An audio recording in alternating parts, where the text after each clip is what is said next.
Je vais vous parler un peu de coronographie au sol et dans l'espace. Bon, d'abord une définition brève de la coronographie. Donc, j'ai pris une définition peut-être un peu large, qui est là, donc d'éliminer de façon ciblée. On va voir comment on peut la cibler. C'est la lumière qui est issue d'une source éblouissante afin de sonder, de regarder son environnement proche. Et puis, puisque il est toujours bien d'essayer d'illustrer par une expérience, je vais essayer de faire une expérience sur place pour vous montrer quel est le besoin de ce type de technique.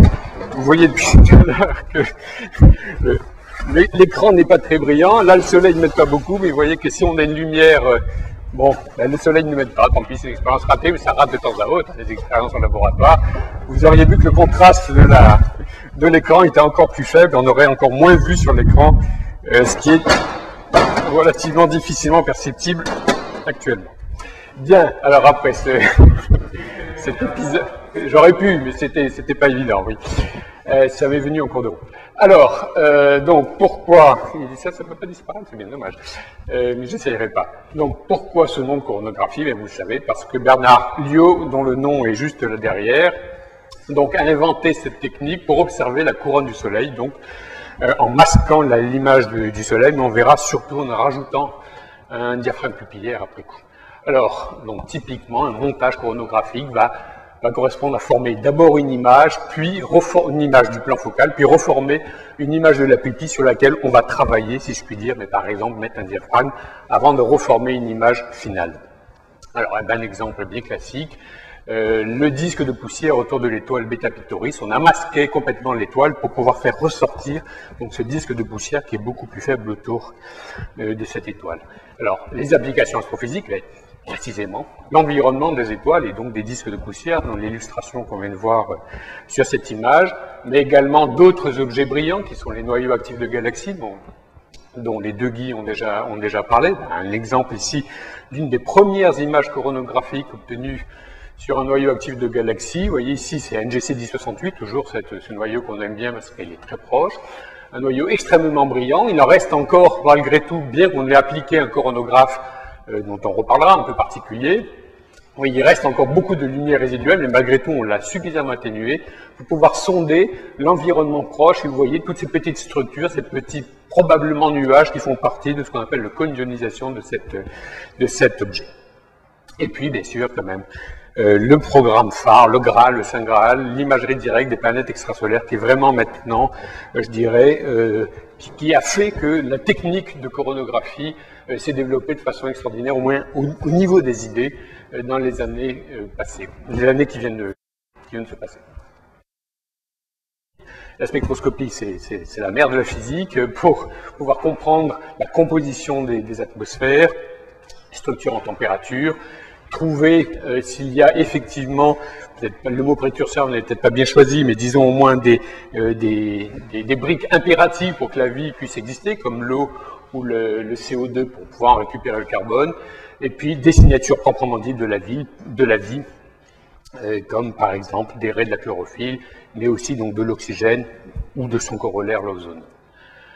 Alors le problème du contraste, on sait qu'il est justement, c'est un problème absolument énorme, que ce soit dans la lumière réfléchie par la planète ou l'émission propre, l'émission thermique de la planète, c'est-à-dire en gros ce qui correspond typiquement à la division visible ou infrarouge. Malgré tout, la différence d'éclat planète-étoile est énorme.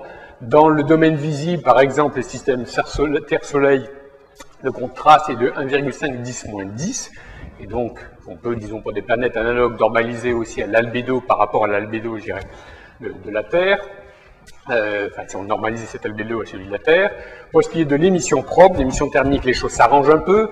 Le contraste, on ne parle plus que finalement de facteurs, disons 1 million, ou peut-être un peu moins, qui va être donc bien sûr pondéré là de façon forte par le rayon de la planète, par la température de la planète, mais malgré tout, ça reste des contrastes absolument énormes. Alors, il va dépendre en fait du contraste de l'étoile parente, et bien sûr des caractéristiques de la planète, c'est-à-dire son rayon, son orbite, sa température. Donc il y a une très grande plage en fait possible de contraste planète-étoile, notamment si l'on regarde le problème dans le domaine de l'émission thermique propre, on peut avoir des contrastes variant, disons, entre peut-être 25 magnitudes et puis 4 magnitudes dans les cas les plus favorables. Alors, maintenant, on peut se poser la question, pourquoi masquer l'étoile finalement? Bon, l'étoile est là, mais la planète est à côté, même si elle est très faible finalement. Pourquoi est-ce qu'on est vraiment gêné par la présence de cette étoile? Voilà, d'abord, donc la figure diffraction d'une pupille circulaire simple, elle a des pieds qui s'étendent à l'infini. C'est la fameuse figure diffraction avec les anneaux donc de la tache d'Airy. Ces anneaux vont décroître, disons, en moyenne en R-3. Mais ils existent, et à cause de ce contraste très très fort entre les deux, eh bien, l'énergie dans ces anneaux est toujours encore très importante par rapport à celle de la planète. Et puis, la planète, bien sûr, est toujours angulairement très proche, enfin, on s'attend à pas qu'on s'attend, disons, si on extrapole le système solaire, eh bien, la planète va être très proche angulairement de l'étoile, typiquement pour une étoile à 10 parsecs, c'est-à-dire une étoile proche. Le système Terre-Soleil correspondrait à un angle de 0,1 seconde d'arc, 100 millisecondes d'arc, ce qui est déjà tout petit. Alors, bon, par ailleurs, le bruit de tavelure, le bruit de speckle est très important, puisqu'on va avoir de la lumière de cette étoile qui va être diffractée par les ouvertures, mais aussi par les poussières, par les défauts de phase produits donc par le fait que l'optique n'est pas parfaite, que l'atmosphère, bien sûr, est là, elle va perturber énormément le front d'onde, ce qui fait que, finalement, on s'aperçoit qu'une Terre, si on fait un petit calcul un peu simpliste, certes, mais enfin, malgré tout, qui donne un bon ordre de grandeur, il correspond à un speckle que produirait un défaut de phase de 2 picomètres.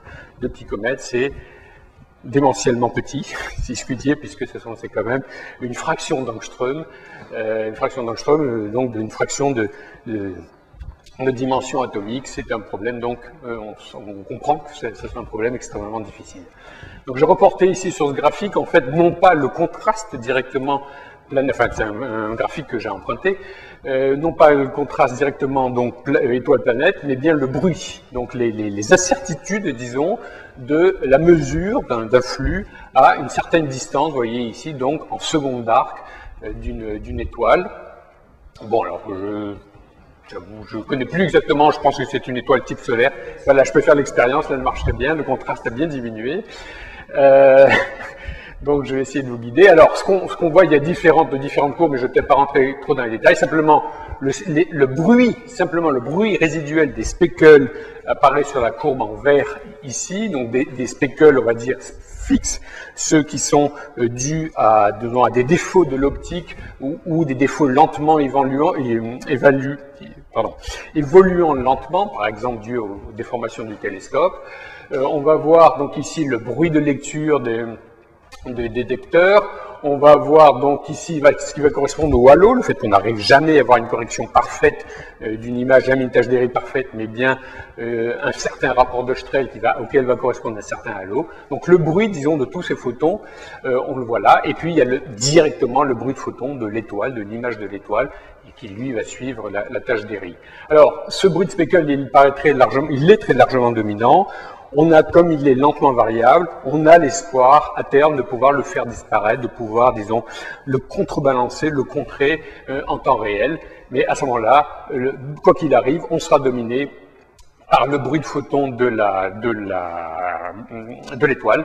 Et donc, il reste impératif donc d'éliminer absolument la majorité de la lumière provenant de l'étoile et donc d'utiliser un coronographe.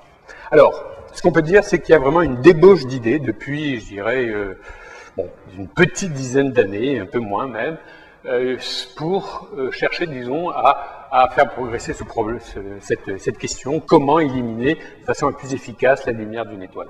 Alors, ça c'est juste pour l'illustration, je ne vais surtout pas vous le commenter en détail. Avec le contraste, là encore, on ne voit pas grand-chose, mais c'est un arbre, l'arbre des coronographes, tel qu'il a été établi donc il y a 1 an et demi maintenant, une conférence à Leiden, qui traitait essentiellement de cette question, une collaboration entre, disons, des collègues américains et puis collègues européens.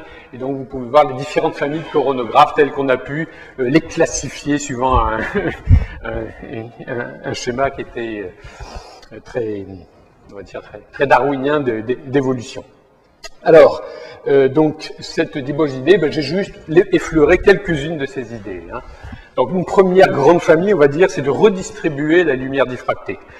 non pas vraiment la masquer, mais la redistribuer. Donc c'est ménager autour de, disons, plutôt ménager, oui, dans la fonction d'étalement de l'étoile, des zones qui resteront à bon contraste. Par exemple, en utilisant une pupille carrée, et puis si en plus de ça, on va mettre un petit peu d'apodisation, je vais revenir sur cette notion, eh bien on voit qu'il existe effectivement, on va, au lieu d'avoir des anneaux répartis uniformément sur lesquels toute l'énergie, enfin sur lesquels on va retrouver de l'énergie uniformément, on a dans les diagonales ici, un contraste qui est bien meilleur.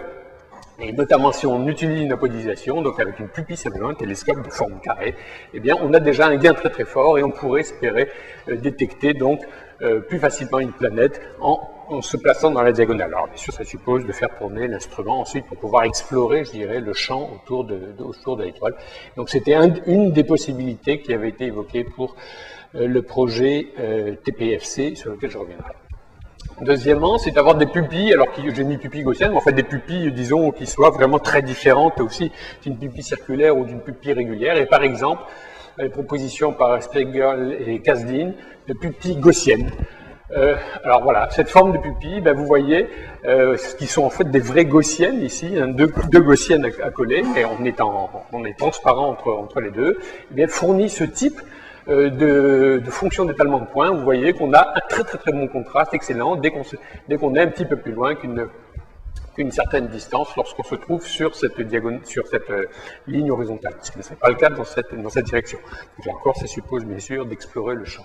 Autre type, encore plus complexe, là, donc le système toujours à base, disons, de systèmes qui ressemblent à des gaussiennes, de courbes qui ressemblent à des gaussiennes, eh bien, avec ce type d'ouverture, là, à six ouvertures en forme un peu complexe, on a un contraste qui est encore amélioré. Alors,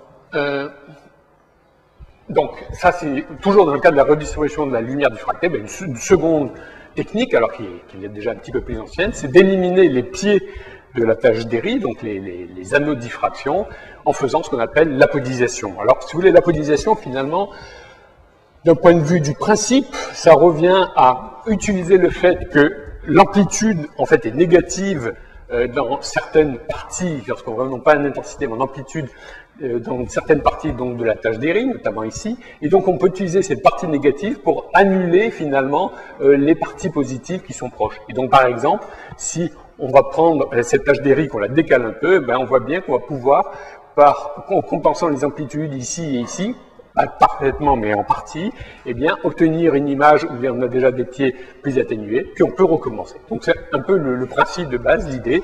Ensuite, il faut la mettre en pratique, comment faire cette séparation.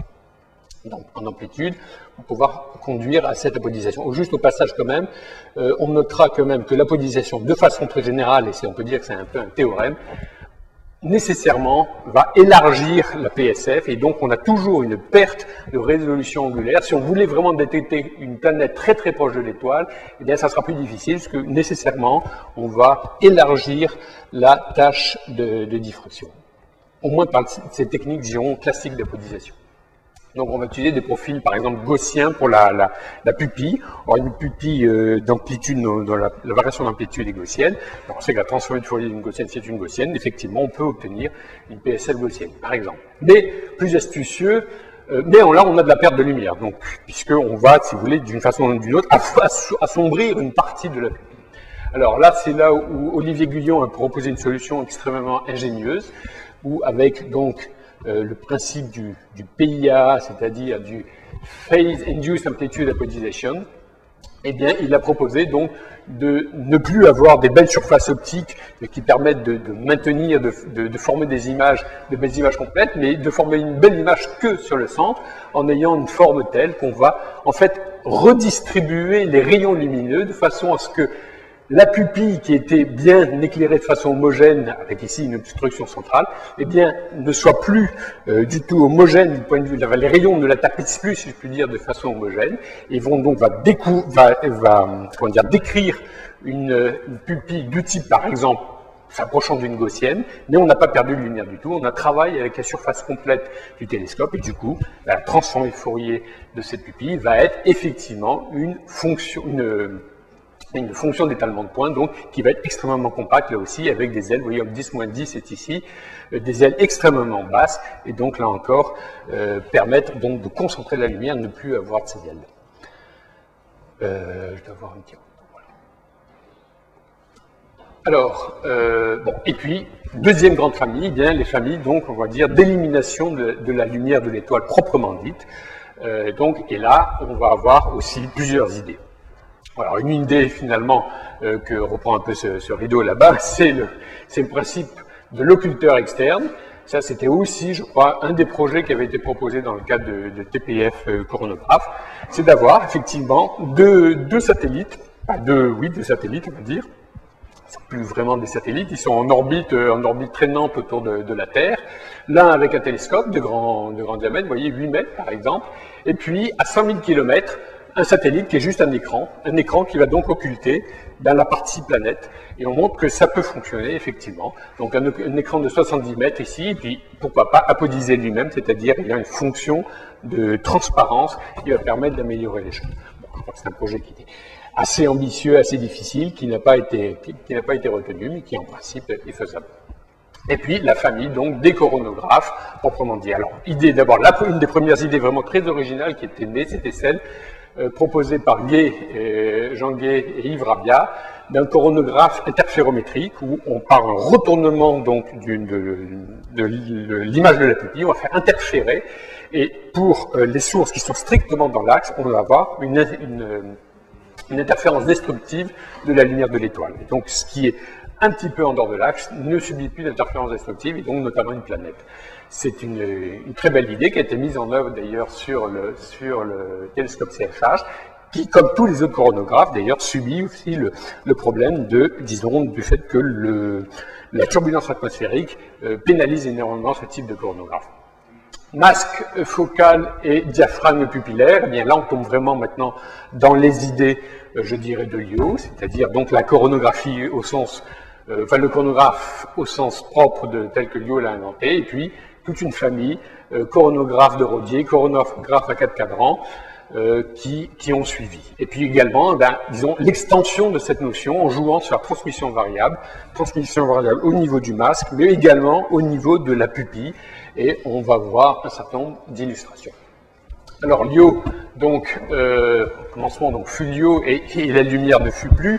Effectivement, Liu réalise que s'il met une petite pastille opaque pour bloquer la lumière de l'étoile, donc ce qui correspond ici, on a l'image de l'étoile, on va mettre une petite pastille opaque pour bloquer la lumière. En fait, cette pastille va diffracter la lumière donc de façon sur un angle beaucoup plus grand que ne le fait bien sûr l'ouverture du télescope, et donc il va y avoir essentiellement de la lumière qui va sortir, disons, de l'image géométrique de la pupille. Et donc l'idée de Liu, eh bien, c'est de placer un diaphragme donc qui va bloquer, qui est lui strictement sur l'image géométrique de la pupille, qui va bloquer une grande partie de cette lumière diffractée par la pastille, et donc au final on obtient ici donc beaucoup moins de lumière de l'étoile qui va passer juste, disons, la partie diffractée à l'intérieur.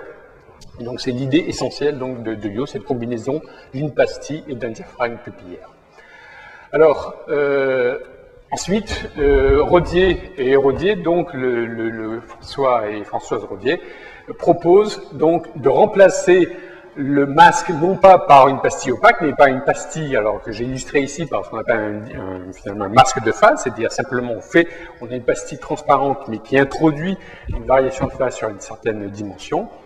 Et donc là, avec une pastille qui mesure 0,54 fois lambda sur D, angulairement bien sûr, avec un déphasage de pi introduit par cette pastille, bien, on va produire des interférences destructives aussi, qui vont faire qu'une étoile centrée exactement sur la pastille va s'annuler, va disparaître. On dit que si par exemple on a un compagnon, une planète par exemple, eh bien elle ne subira absolument aucun effet. Donc si vous voulez, dans le même schéma que précédemment, on va retrouver finalement au départ la même situation, mais ce coup-ci, au lieu d'avoir une pastille opaque, on a une pastille qui change l'amplitude, qui déphase de pi, donc qui change l'amplitude, donc une amplitude moins 1 ici au niveau de la pastille, qui va produire de la même façon une diffraction, donc on a besoin, hop là, on a besoin de la même façon d'un diaphragme pupillaire, mais là encore, comme de façon encore plus efficace qu'avec le diaphragme de Liot, eh bien, on va atténuer de façon très efficacement donc la lumière de l'étoile. Alors, ben, dans cette même, disons, bon, quelques équations, mais brièvement, ce ne sont que des transformés de Fourier, vous rassurez-vous. Hein, si on repart, finalement, on a l'amplitude dans le plan de la pupille, qui est donnée donc par une certaine amplitude U, et bien dans le plan focal, on a simplement la transformée de Fourier ici, donc la tâche d'Airy de la pupille. Si on applique un masque, eh bien on va donc multiplier cette amplitude par 1 moins epsilon fois le masque. Alors le masque qui souvent vaut 1 ou 0, mais il peut être un peu plus raffiné que ça. Par exemple, dans le cas de Liot, bien simplement il vaut 1 ici. On a 1 moins 1, on a des zéros au centre, et puis dans le cas de Rodier, eh bien on change de signe, donc epsilon vaut 2. Donc avec ce formalisme, on repasse dans le plan conjugué, donc dans le plan l'image de la pupille, et donc du coup, l'amplitude est donnée par la transformée de Fourier de V, donc prend cette forme, où ici on voit apparaître ces produits de convolution entre l'amplitude initiale et puis l'amplitude initiale convoluée donc par la transformée de Fourier dans le masque. Et donc ce qu'on veut, c'est qu'à l'intérieur du diaphragme, eh bien, cette quantité soit nulle. Donc voilà, c'est ça la condition pour avoir un bon coronographe, c'est trouver des solutions, finalement, en U et en M, pour que l'amplitude soit nulle à l'intérieur de la zone définie par le diaphragme. Et il existe effectivement des solutions approchées, par exemple disons pour Liot ou pour autres, et aussi parfois des solutions exactes. Par exemple, dans le cas du masque de Rodier, eh bien, il existe pour U, ici, ce qu'on appelle les prolates sphéroïdales, qui sont une certaine expression mathématique, qui permettent d'avoir strictement une annulation de toute l'amplitude au niveau du plan du diaphragme. Et puis, il existe une solution aussi, disons, relativement simple, qui est celle du coronographe donc, à 4 cadrans. Je vais parler un petit peu, qu'on va proposer donc, il y a déjà maintenant 5 ans. dont l'idée est toujours un peu la même, simplement là c'est un masque de phase. Au lieu que ce soit une pastille, eh bien on va diviser l'espace en 4 cadrans, dont 2 des cadrans auxquels on applique un déphasage de pi. Et le résultat du coup, c'est que l'amplitude, bien sûr, est changée au niveau de la sortie du masque, et on obtient pour la pupille ici une éjection de la lumière complètement à l'extérieur de la pupille, et c'est donc un des cas où on a une solution strictement exacte, où on peut effectivement, en appliquant ensuite un diaphragme bien sûr pupillaire, elle va bloquer complètement la lumière de l'étoile et par exemple faire apparaître l'image d'un compagnon, ici dans un cas un peu bruité.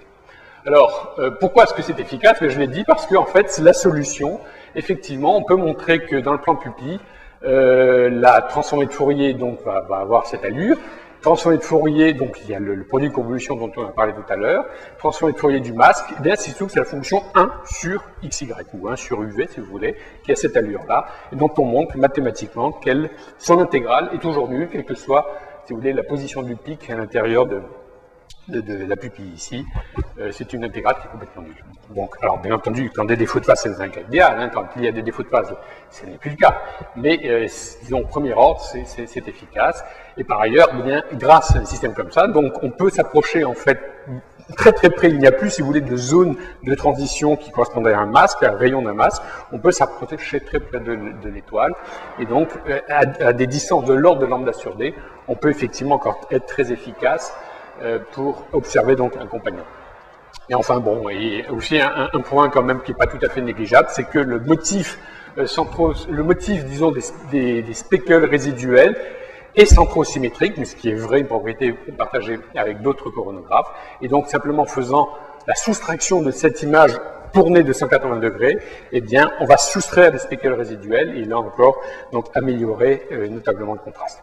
Alors bon, il y a un démonstrateur à l'Observatoire de Paris. Voici comment on fait un masque à cadran, simplement en faisant une petite marche de lambda sur 2, donc qui produit un déphasage de pi, effectivement.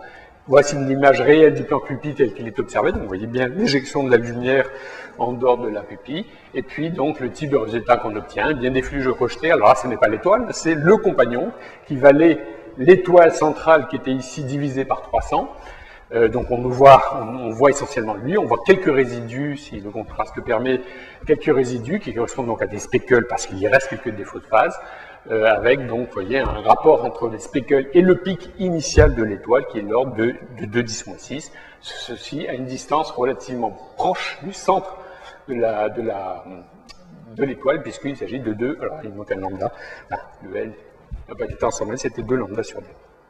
Alors, je terminerai avant les applications par donc juste 2 points sur la chromatisation et les variantes.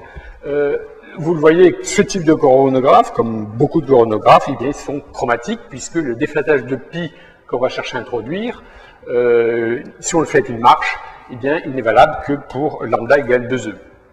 Donc on aimerait introduire un déphasage achromatique, qui est un problème dont Alain va reparler parce que dans Darwin c'est aussi un point absolument fondamental. Et une des solutions, c'est d'utiliser des lames demi-ondes achromatiques, ou ce qu'on sait faire, par empilement de lames par exemple.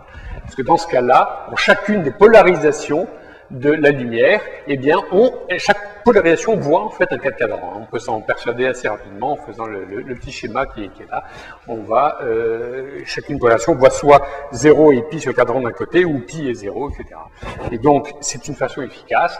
Et une façon de faire les choses, disons, de façon très commode, si je puis dire, de point de vue réalisation, parce qu'il n'est pas facile d'assembler des lames demi-ondes, quoique on commence à réussir à avoir des bonnes performances sur cette technique, eh bien, c'est d'utiliser donc des zero order gratings, c'est-à-dire des réseaux sublambda, qui sont des plus fins sillons, séparés par une distance plus petite que la longueur d'onde, et on montre qu'elles ont des propriétés analogues à des lames demi-ondes, en fait, achromatiques. Donc ça, c'est un travail sur, disons, une recherche sur laquelle on est en collaboration, donc notamment avec Dimitri Maoué, pour réaliser ce type de composant. Et très récemment, donc a été proposée une idée, moi que je trouve vraiment très très astucieuse. Bon, je suis peut-être de parti pris, certainement, toujours par Dimitri Maoué et ses collaborateurs. C'est en fait d'étendre à un système qui soit maintenant ce type donc de zero order gratings avec des fins sillons, un système complètement centrosymétrique. Et on peut se persuader que ça marche parfaitement, c'est-à-dire qu'effectivement, en gros, on a, si vous voulez, une série de 4 cadrans, finalement, 4 cadrans continus, et qu'on a cet effet donc d'annulation, avec ce coup-ci maintenant une parfaite symétrisation, il n'y en a plus de problème, si vous voulez, d'effet, je dirais, de transition entre les cadrans. Donc ça, c'est un papier donc, qui vient juste d'être proposé par Dimitri Maoué et ses collaborateurs. Alors, la mise en œuvre sur un télescope effectif, je suis très en retard, Pierre, ou pas? Comment? Je dépasse un peu. Bon, alors je vais donc sauter ça. Donc simplement, pour que ça fonctionne bien, il faut avoir des très bons rapports de Strel, donc des optiques adaptatives excellentes et dans l'espace des très bonnes optiques. Et les deux applications, les deux instruments dont je vais parler, c'est Planet Finder qui vise donc à la détection de planètes massive essentiellement, donc futur instrument du VLT qui vient donc, disons, d'être décidé, d'être approuvé et le consortium défini, et qui recherchera donc essentiellement des Jupiters massifs et quelques Jupiters classiques qui tirent autour d'étoiles, en utilisant en fait, disons, en appliquant des concepts un petit peu, en les poussant à l'extrême, optique adaptative très très performante, grand nombre d'actionneurs, des nouveaux concepts pour gagner vraiment sur tous les domaines, et puis de la coronographie combinée avec de l'imagerie différentielle, c'est-à-dire qu'on va effectivement former des images dans deux longueurs d'onde différentes, dont l'une correspond à des motifs spectropropres à la planète, exactement ce qu'a expliqué Olivier tout à l'heure. On va faire la soustraction pour soustraire encore plus, disons, d'effets résiduels, de speckles résiduels sur les images.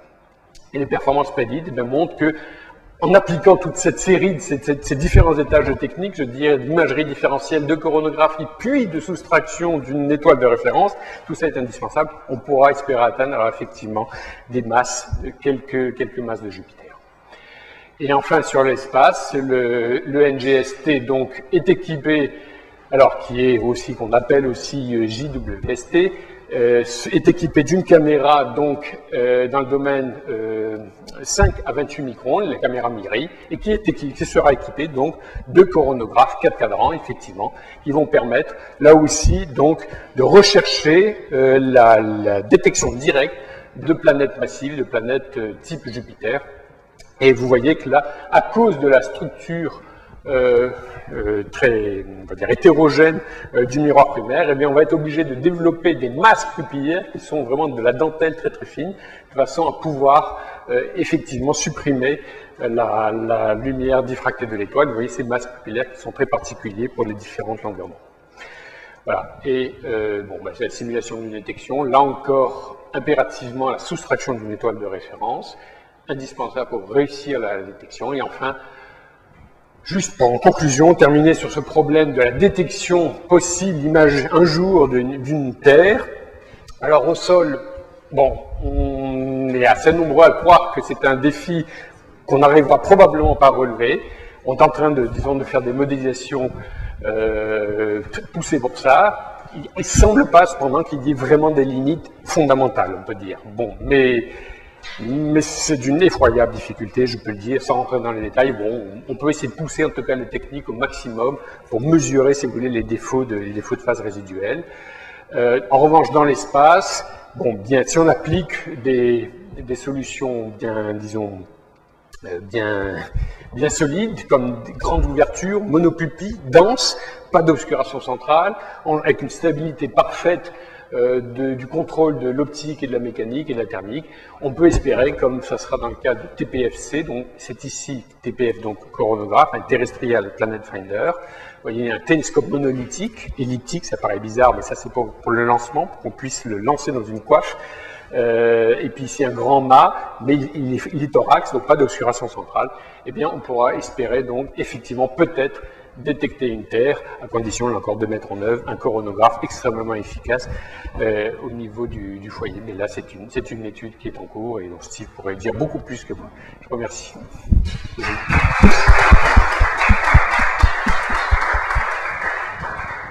Merci Daniel. Question, Jean-Pierre, Maya. Pendant que je préparais le Planet Finder, là, j'avais lequel, le TPF ou non, pas le TPF, VLT? Non, mais celui pour le VLT. Oui. Donc il y avait deux techniques qui étaient en compétition. Ce qui a fait, ce qu'ils ont testé à Montréal essentiellement, la technique différentielle, donc justement dans la bande H.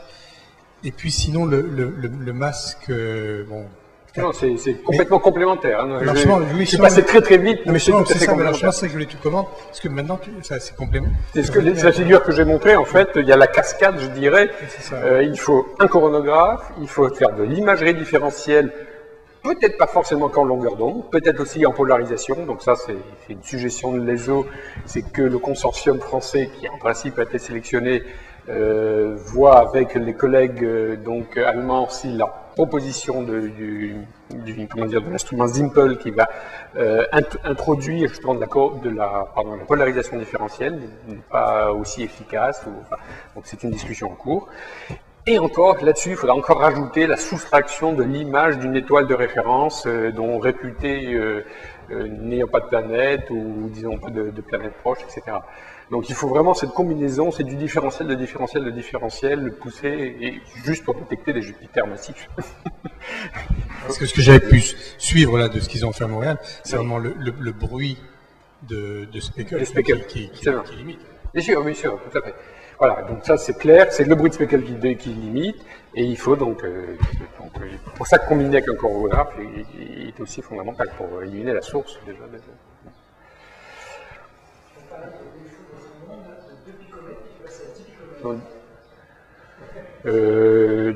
Oui, alors disons que oui, c'est vrai.